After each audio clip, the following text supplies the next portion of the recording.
Hello guys, electro engineer YouTube channel में मैं आपका खुशामदीद वेलकम और स्वागत करता हूँ। तो आज का जो हमारा टॉपिक है जामशोर पावर कंपनी लिमिटेड जेपीसीएल, आपने पढ़ तो लिया होगा टाइटल में या थंबनेल में आपने पढ़ तो लिया। तो आज हम जो डिस्कस करने वाले हैं, हम जामशोर पावर कंपनी जो है उस पर हम डिस्कस करने वाले हैं कि जो है ना इसकी पावर प्लांट में क्या क्या इक्विपमेंट्स हैं, क्या क्या इसकी टर्बाइन्स है, कौन से विंड जो है ना ये जनरेट कर रहा है और कौन कौन से जनरेटर्स लगे हुए हैं और कौन सा प्रोसीजर है या कौन सा लेआउट है। तो आज हम जो डिस्कस करेंगे वो जामशोर पावर कंपनी पे डिस्कस करने वाले हैं, उसकी जनरेशन साइड पे हम डिस्कस करने वाले हैं। तो चलते हैं गाइस अपनी वीडियो की तरफ। तो गाइस अगर आप मेरे चैनल पे नहीं है तो मेरे चैनल को सब्सक्राइब करना मत भूलिएगा, ताकि ऐसी वीडियो आपको मेरे चैनल पे मिलती रहेंगी। तो सब्सक्राइब करना मत भूलिएगा। तो गाइस आज का जो हमारा कंटेंट है, आज को जो हमारे टॉपिक्स है इंट्रोडक्शन, हम इसका इंट्रोडक्शन भी देंगे, जेपीसीएल का प्लांट लोकेशन भी देंगे कि कहाँ पे ये लोकेट करता है, और पावर प्लांट का जो लेआउट है उस पर भी हम बात करने वाले, और इंस्टॉल कैपेसिटी उसकी कितनी है, और मैकेनिकल कंपोनेंट्स जो जेपीसीएल में इस्तेमाल हो रहे हैं वो कितने, और डिफरेंस वगैरह तो वो तो होता रहेगा। तो गाइस हम इंट्रोडक्शन पे आते हैं। तो जामशोर पावर कंपनी जो सिचुएटेड है, जो हमें बेसिकली आपको नज़र आ जाएगी, वो जामशोर डिस्ट्रिक्ट में आपको मिल जाएगी, जो 4 यूनिट पे मुश्तमिल है। जो उसकी जो क्या टोटल कैपेसिटी है चारों यूनिट की, वो 850 मेगावाट है, जो नेशनल ग्रिड पाकिस्तान में दिए जाते हैं। तो थोड़ा बहुत इसका मैंने प्रोसेस यहाँ पे लिखा हुआ है कि जो है ना हमारी इलेक्ट्रिसिटी कैसे प्रोड्यूस होती है, कौन सी एनर्जी से कौन सी एनर्जी तक हमारी प्रोड्यूस होती है। तो गाइस आपको यहाँ पे हीट एनर्जी से मैकेनिकल एनर्जी पावर में आपको दिख रहा होगा। फिर उसके बाद हमारा इलेक्ट्रिकल पावर इसके बाद हमारा इलेक्ट्रिकल पावर जनरेट होता है। तो ये थोड़ा बहुत अभी मैंने आपको ऐसे ही ओवरव्यू के लिए आपको एक दे दिया, बाकी मज़ीद हम आगे चल के इसको डिफाइन करेंगे। जो हमारा फर्स्ट यूनिट है कमीशनड बाय फौजी इन इलेक्ट्रिक कंपनी, ये एक जापानी कंपनी है, फौजी इन इलेक्ट्रिक कंपनी। जो इसने जो काम किया था वो फर्नेस ऑयल पे एक यूनिट हमारा बनाया था जामशोर पावर कंपनी में। और हमारे जो 3 यूनिट हैं वो इंस्टॉल किए गए हैं Chinese film Harbin power electric engineering company है, जो 3 यूनिट पे मुश्तमिल है, और ये कंबाइंड है। कंबाइंड इसमें कौन से गैस भी है और ऑयल फर्नेस ऑयल भी है। इन दोनों के बगैर मतलब ये तीनों यूनिट नहीं चलते, हमें दोनों लाजमी चाहिए होते हैं। तो अब एक और नया प्रोजेक्ट 2014 में, तो इसका जो प्रोजेक्ट था, तो ये इसका फंड जो था वो रिलीज़ हुआ था, मगर कुछ प्रॉब्लम की वजह से ये जो है ना इस पर कंस्ट्रक्शन का काम नहीं चला। तो 2018 या 19 में इस पर काम चलना स्टार्ट हो गया था। अभी ये शायद जो है बन भी चुका होगा। तो इसकी जो टोटल कैपेसिटी है वो कितनी है, 1320 मेगावाट, और 2 यूनिट बन रहे हैं। जामशोर पावर कंपनी लिमिटेड जो है वो आपको जामशोर डिस्ट्रिक्ट में मिल जाएगी, वो जो सिंध पाकिस्तान है। आपको कहीं और देखने की ज़रूरत नहीं है, ये आपको सिंध पाकिस्तान में मिल जाएगी। और ये तकरीबन 5 किलोमीटर एक नॉर्थ वेस्ट एक विलेज है, जो इंडस हाईवे के जो है ना उसके ऊपर ही बना हुआ है, इंडस हाईवे के ऊपर। और जो ये तकरीबन 18 किलोमीटर हैदराबाद से दूर है। सही है। तो थोड़ा बहुत ये मैंने लेआउट आपको देखा समझाने के लिए यहाँ पे मैंने रखा हुआ है कि जो है ना इसका कैसे प्रोसीजर होता है और कहाँ से लेके कहाँ तक ये प्रोसीजर होता है। आपको तो ऐसे समझ नहीं आ रहा होगा, मगर मैं थोड़ा बहुत आपको समझा देता हूँ। आपको जो ये यहाँ पे कुछ आपको एक लेआउट आपको पूरी पावर प्लांट का नज़र आ रहा होगा, जो हमारे थर्मल पावर प्लांट है। तो बेसिकली ये उसका पूरा लेआउट है। मैं आपको नाम बता देता हूँ कि हम कौन कौन से लेआउट में कौन कौन से इक्विपमेंट्स में हम काम कर रहे हैं। तो आपको यहाँ पे पहले नज़र आ रहा होगा बॉयलर ड्रम नज़र आ रहा होगा। तो हमारा आपको यहाँ पे बॉयलर के बाद आपको नज़र आ रहा होगा हमारे 3 टर्बाइन से, 3 टर्बाइन के बाद हमारा जनरेटर के बाद आपको राइटर भी नज़र आ रहा होगा। फिर उसके बाद हमारा क्या है, आपको ये कूलिंग टावर भी नज़र आ रहा होगा। फिर उसके बाद आपका आ जाता है जो है ना पंप वगैरह। हम फिर आपको उसका मैं पूरा प्रोसीजर बता देता हूँ। तो बेसिकली इसका जो प्रोसीजर होता है, पहले क्या होता है जो है ना हमें एक जो है कांस्टेंट प्रेशर पे हमें बॉयलर को हीट देनी पड़ती है। हीट देने के बाद जो है ना उसके बाद हम उसमें पानी हम डायरेक्ट नहीं छोड़ देते, पानी हम डायरेक्ट बॉयलर में नहीं देते। हमें पहले उसको जो है ना एक स्पेसिफिक हीट देके उसमें जो है ना ठंडा पानी हम कभी भी नहीं डालेंगे, क्योंकि बॉयलर में जो पानी होता है ऑलरेडी गर्म होता है और स्टीम की शेप में बन रहा होता है।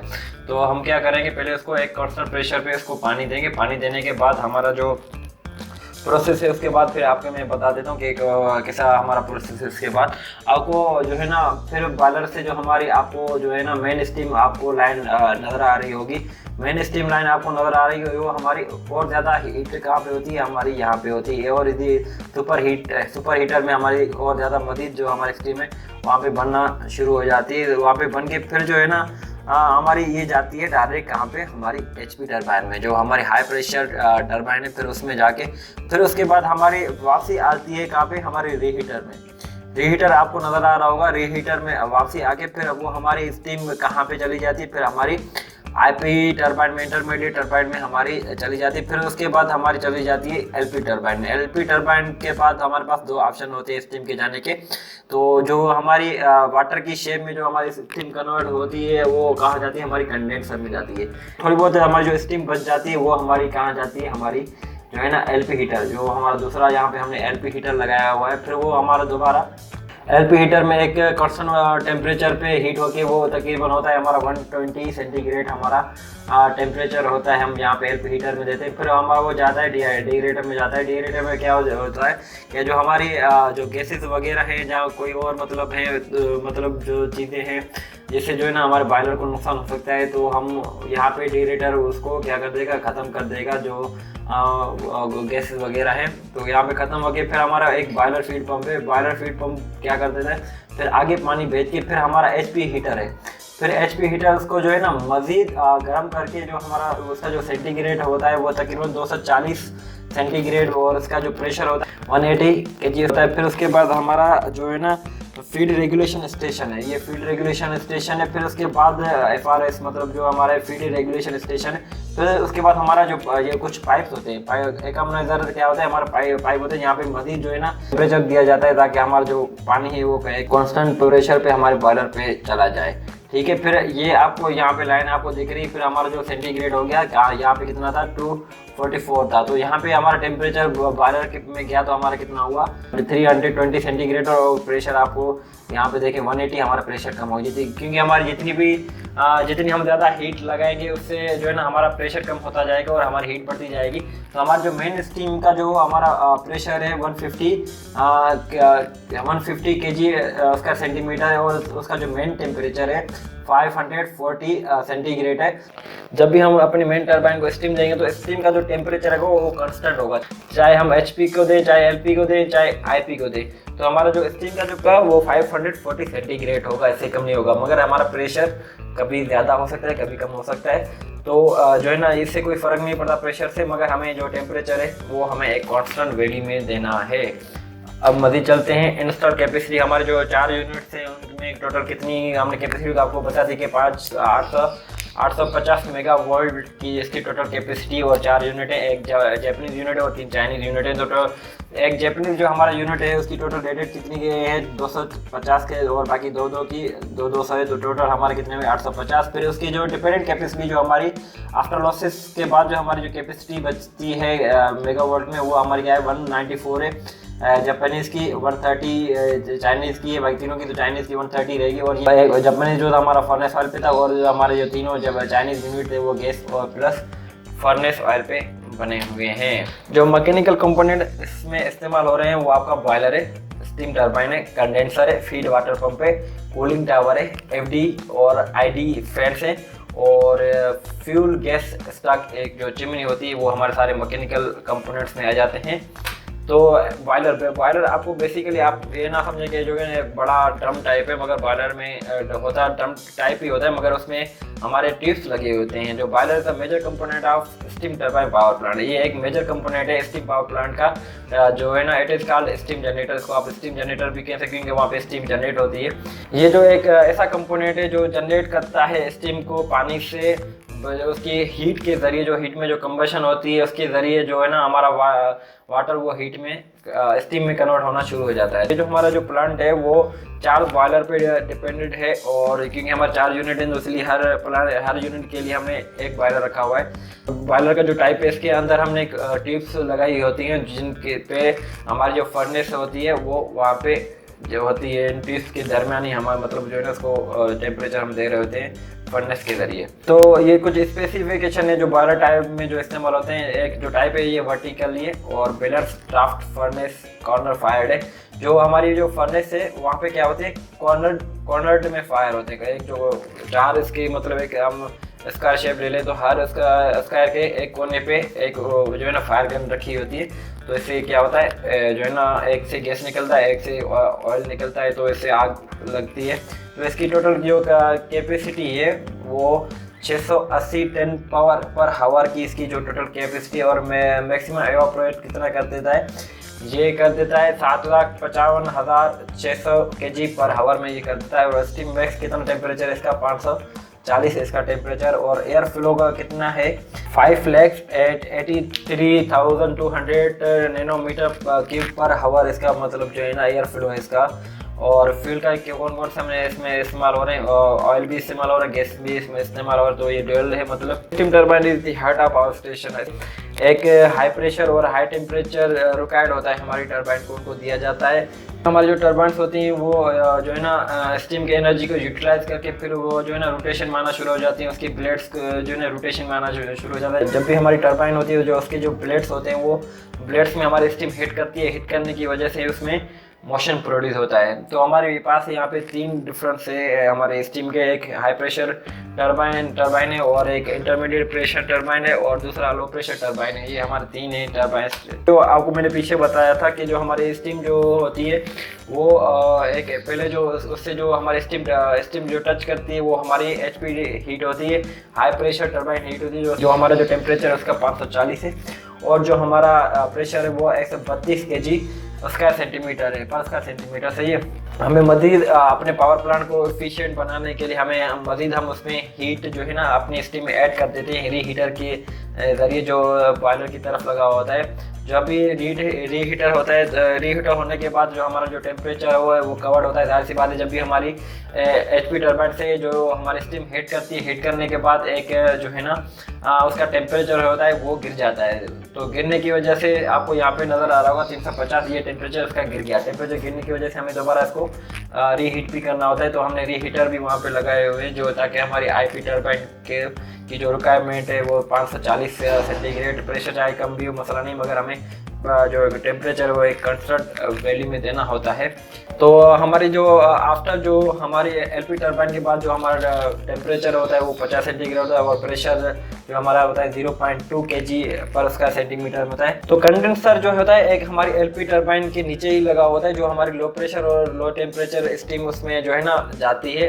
जो हमारी स्टीम की जो टरबाइन वो होती है रोटेट करती है, वो 3000 RPM पे रोटेट करती है। जैसे कम ना इससे ज़्यादा, ताकि जो है ना एक हमें इसको कंस्टेंट RPM पे भी रखना होता है ताकि हमारे जो जनरेटर है वो रोटेशन में सही से आ जाए। ये आपको जो है ना एक एक्सटर्नली और इंटरनली आपको दो शेप नज़र आ रहे होंगे। एक हमारा स्टीम टरबाइन है जो ये बी में आपको नज़र आ रहा होगा, ये हमारा एक्सटर्नली शेप है जो जामशेदपुर पावर प्लांट में हम यूज़ कर रहे हैं, और ये हमारा इंटरनली शेप है हमारे स्टीम टरबाइन का। देखो आप आपस में तीनों टरबाइन क्या होते हैं, कपल्ड होती हैं। पहले जो हमारी स्टीम हिट करती है वो HP टरबाइन को हिट करती है। HP टरबाइन को हिट करने के बाद दोबारा ये रीहीट होने के लिए जाती है। रीहीट होकर फिर हमारी IP टरबाइन को हिट करती है। IP टरबाइन को हिट करने के बाद फिर हमारी LP टरबाइन को हिट करती है। LP टरबाइन पूरी मतलब अब तीनों क्या है आपस में तीनों रोटेशन में आने के बाद हमारा जनरेटर जो होता है वो रोटेशन में आ जाता है। ये इसका फिजिकल है, ये इसका इंटरनल है। सही है। तो स्टीम टरबाइन क्या होती है, इसका जो आगे आपको पीछे भी हम बता चुके हैं जो है कौन कौन से इसको प्रेशर चाहिए, कौन कौन सा टेम्परेचर चाहिए। तो यहाँ पे क्या स्टीम जो बॉयलर की तरफ से जो हमारी हीट जाती है वो हमारा जो टेम्परेचर जाता है वो 540 सेंटीग्रेड होता है। उसका जो प्रेशर होता है 132, मैंने आपको पीछे भी बता चुका हूँ। और फिर HP टरबाइन के बाद हमारा जो टेम्परेचर होता है वो 350 होता है और प्रेशर इसका कम हो जाता है। फिर हमें इसको मज़ीद रीहीट करके हमें जो है ना टरबाइन को 400 हमें मज़ीद जो है ना अपनी स्टीम को हीट करके हम इसको टेम्परेचर इसका बढ़ा देते हैं 540 हम दे देते। फिर वो हीट वही जो है ना हमारी हीट जाती है LP टरबाइन पे, और LP टरबाइन के बाद हमारा जो इसका जो टेम्परेचर होता है 50 सेंटीग्रेड जो मतलब इतना खास होता नहीं है, और इसका प्रेशर भी 0.2 होता है। तो बेसिकली कंडेंसर होता क्या है, कंडेंसर एक जो है ना एक ऐसा एरिया है जहाँ पे जो हमारा LP टरबाइन से हमारी स्टीम जो है जहाँ पानी की शेप में डायरेक्ट आती है हमारी कंडेंसर में। कंडेंसर एक बहुत सारे टाइप के होते हैं, मगर जो जामशेदपुर पावर प्लांट में लगा हुआ है वो एक ट्यूब टाइप है। उसमें पानी जो फ्लो होता है, जहाँ स्टीम जो फ्लो होती है वो ट्यूब टाइप में फ्लो हो के फिर जो है ना वो पानी में आस्ता आस्ता कन्वर्ट होना शुरू हो जाती है, और उसका प्रेशर, उसका जो टेम्परेचर है वो भी कम हो जाता है, और उसका प्रेशर ऑटोमेटिकली कम हो जाता है। फिर दोबारा वो जो है ना पानी सर्कुलेट होता है, जो वो जो है ना जो है ना CEP पंप के जरिए, मतलब जो है ना कंडेंसेट एक्सट्रैक्शन पंप जो वहाँ पे लगे हुए थे वो भी स्टैंड बाय होते हैं, 2 या 3 पंप लगे हुए थे। फिर वो दोबारा पानी भेज देते हैं हमारे आगे, जो है ना भेज देते हैं पानी। कंडेंसर की कुछ शेप है, और हमारे जो है ना डिहाइड्रेटर में का भी शेप हमने दोनों एक साथ दोनों दिए हुए। आपको यहाँ पे जो डिहाइड्रेटर आपको नज़र आ रहा होगा, ये बेसिकली हम इसलिए इस्तेमाल करें, मैं आपको पीछे भी बता चुका हूँ कि इसलिए हम इस्तेमाल करते हैं ताकि जो इसमें भी गैसेस प्रोड्यूस हो रही हों वो बाहर निकल जाए, ताकि जो है ना हमारी जो है ना बॉयलर में जाके डायरेक्ट उसको नुकसान ना पहुंचाए। हम डिहाइड्रेटर इसलिए इस्तेमाल करते हैं। और जो हमारा कंडेंसर का शेप होता है वो इंटरनली ऐसे होता है। टिप्स आपको नज़र आ रहे होंगे, ये टिप्स में पानी जो है ना फ्लो होके फिर नीचे टैंक में चला जाता है, फिर टैंक में वो स्टोरेज हो जाता है। फीड वाटर पम्प ये बेसिकली हम इसलिए इस्तेमाल करते हैं क्योंकि जो है ना ये जाहिर सी बात है, जहाँ पे भी हमने पानी स्टोरेज किया है, जहाँ में ये बॉयलर के लिए हम जो है ना ये इस्तेमाल करते हैं। ये बॉयलर तक पानी पहुंचा देता है जितनी भी हमें ज़रूरत होती है, और इसका जो ये होता है वो 3.8 किलोवाट में होता है। उसकी जो टोटल कैपेसिटी होती है वो पानी की, मतलब आपको मैं बता देता हूँ, 485 टन पावर हर आवर में ये मतलब जो है ना 1 घंटे में पानी इतना पहुँचाता है। उसकी जो RPM स्पीड होती है वो 1485 इसकी RPM स्पीड होती है। और ये जो है ना 3 टाइप के लगे होते हैं, जो है ना 2 स्टैंड बाय होते हैं, एक रिजर्व में होता है ताकि जो एक हमारा ख़राब हो जाए तो तीसरा ऑटोमेटिक स्टार्ट हो जाए। तो बेसिकली कूलिंग टावर्स की हम बात करने वाले हैं, जहाँ पे हमारा पानी जाके जो है ना कूल होता है। जाहिर सी बात है, जितनी भी स्टीम हमारी बची, जितना भी पानी हमें गिरना था वो कंडेंसर में गिरने के बाद फिर वो जो है ना उससे पहले एक जो स्टीम बचती है वो क्या हो जाती है, हमारी कूलिंग टावर की तरफ चली जाती है, जहाँ जितना भी पानी जो 50 सेंटीग्रेड आपको वहाँ पे मैंने बताया था पीछे कंडेंसर में, वो 50 सेंटीग्रेड हमारा कहाँ जाता है, कूलिंग टावर की तरफ जाके फिर वहाँ पे मजीद उसको जो है ना ठंडा हम कर देते हैं। और जो बेसिकली हमारे 2 कूलिंग टावर्स हम इस्तेमाल कर रहे हैं, जो 6 हमारे उसमें जो फैन इस्तेमाल हो रहे हैं वो जापानीज़ हैं, और 12 जो हमारे फैन इस्तेमाल हो रहे हैं वो चाइनीज़ हैं। यहाँ पे आपको फिगर 1 में आपको नज़र आ रहा है, ये हमारे कूलिंग टावर्स हैं, जिनमें आपको ये मतलब जो आपने बर्फ शॉप पे भी देखा होगा, कहीं ना कहीं पे आपने देखा होगा कि इस टाइप के कूलिंग टावर, अगर आपने पावर प्लांट का विजिट किया होगा तो आपको पता चल रहा होगा ये हमारे कूलिंग टावर है, इसमें पानी जाता है। पानी ये आपको पाइप से भी नज़र आ रहे होंगे, हर कूलिंग टावर पे हमारे पाइप्स लगे हुए थे। तो इन पाइप्स में से पानी जो है ना फ्लो होना शुरू हो जाता है, फ्लो होके फिर नीचे कूलिंग टावर में जाता है, कूलिंग टावर में जाके फिर जो है ना मजीद पानी ठंडा हो जाता है। फिर कूलिंग टावर जो पंप होता है वो फिर दोबारा पानी को आगे भेज देता है जहाँ पे हमें ज़रूरत होती है। ये आपको फिगर ये जो है ना इंटरनली ये एक्सटर्नली आपको दोनों नज़र आ रहे होंगे। FD फैन और ID फैन, इन दोनों का बहुत बड़ा रोल होता है हमारी एक पावर प्लांट में, क्योंकि इन दोनों की हेल्प की वजह से हम जो है ना बहुत सारी चीज़ें कर सकते हैं, और बहुत सारी चीज़ें नहीं कर सकते अगर ये ना हो तो किसी भी पावर प्लांट में। जो फोर्स ड्राफ्ट फैन होता है वो जो है ना यूज़ इसलिए होता है कि जाहिर सी बात है, हम जब भी फर्नेस में आग लगा रहे हैं, आग लगाने के लिए क्या चाहिए होता है, हमें ऑक्सीजन चाहिए थी। वो ऑक्सीजन कहाँ से मिली, हमें एनवायरनमेंट से मिलेगी। एनवायरनमेंट से मिलने की वजह से हम क्या करते हैं, जो है ना फर्नेस में ऑक्सीजन दे पाते। अगर आप कहीं पे भी एग्जाम्पल करके देखेंगे तो बगैर ऑक्सीजन के कभी भी आपकी आग नहीं लगेगी, आग फायर आपकी नहीं लगेगी। तो फायर ना लगेगी तो आपकी फर्नेस जलेगी नहीं, तो फर्नेस जलेगी नहीं तो आपका जो है ना बॉयलर तक हीट पहुँचेगी नहीं तो आपका स्टीम, आपकी जो स्टीम है वो जनरेट नहीं होगी। तो इसके लिए हमें जो फर्स्ट ड्राफ्ट फैन है इसकी बहुत ज़रूरत पड़ती है ऑक्सीजन की वजह से, जो है ना हमें ये ऑक्सीजन हमें प्रोवाइड करता है एनवायरनमेंट से लेके। और दूसरा जो हमें फैन होता है वो इंड्यूस्ड फैन होता है। ये बेसिकली क्या कर देता है, जो फर्नेस में गैसेस प्रोड्यूस हो रही हैं, बहुत सारी हमारी जो है ना गैसेस प्रोड्यूस हो रही होती हैं हमारी फर्नेस में, तो फर्नेस में से ये गैसेस को क्या करता है, सक करके फिर जो हमारी ये चिमनी की तरफ, जो हमारे एटमॉस्फेयर की तरफ ये उसको फेंक देता है। तो यहाँ पे भी आपको मतलब ये पूरा प्रोसीजर जो मैंने आपको पीछे बताया था, यहाँ पे आपको देख रहे हैं ये FD फैन जो है ना एयर जो है ना हमारे एटमॉस्फेयर से लेके हमारी फर्नेस में दे रहा है, फर्नेस से लेके फिर आपका जो ID फैन है, ID फैन आपको यहाँ से ऊपर से येलो लाइन में जो आपको नजर आ रहा है ये हमारा ID फैन है।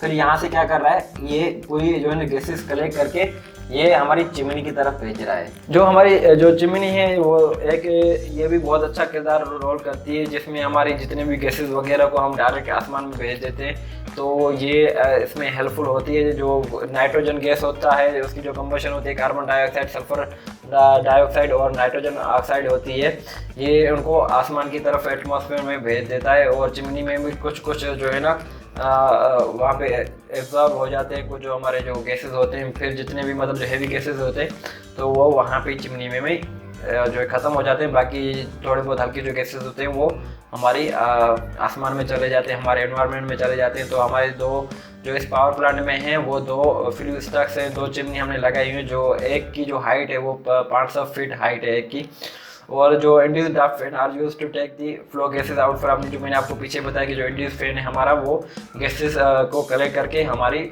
चिमनी की तरफ भेज देता है, फिर वो चिमनी के थ्रू हमारी एटमॉस्फेयर में चली जाती हैं। तो ये उसकी जो है ना एक एक्सटर्नली और इंटरनली आपको यहाँ पे डायग्राम नजर आ रही होगी। तो कंक्लूजन हमारा बेसिकली क्या है, जामशेद पावर प्लांट जो है 850 megavolt electricity total rated capacity में प्रोड्यूस कर रहा है, जो नेशनल ग्रिड में जा रही हैं। और जो है ना हमारे दो नए पावर प्लांट जो है ना बन चुके हैं, और एक 1350 मेगावाट का एक बन चुका है जो जो कोयले पे ऑपरेट हो रहा है। और इसकी जो 2014 में फरवरी 2014 जो है ना इसका जो फंड हुआ था वो अप्रूव हुआ था गवर्नमेंट की तरफ से, मगर कुछ डिले की वजह से ये कुछ काम इस पे नहीं हो पाया। मगर 2018 में इसका काम हो चुका था जब मैं वहाँ पे काम कर रहा था जामशेद पावर प्लांट में। तो थैंक यू गाइस मेरे चैनल पे आने के लिए। होपफुली आपको ये वीडियो अच्छा लगा हो। अगर आपको अच्छा लगा हो तो मेरे चैनल को सब्सक्राइब करिएगा। अगर आप मज़ीद ऐसी वीडियो देखना चाहते हैं तो मुझे कमेंट सेक्शन में मुझे बताना मत भूलिएगा। थैंक यू गाइस, बहुत बहुत शुक्रिया।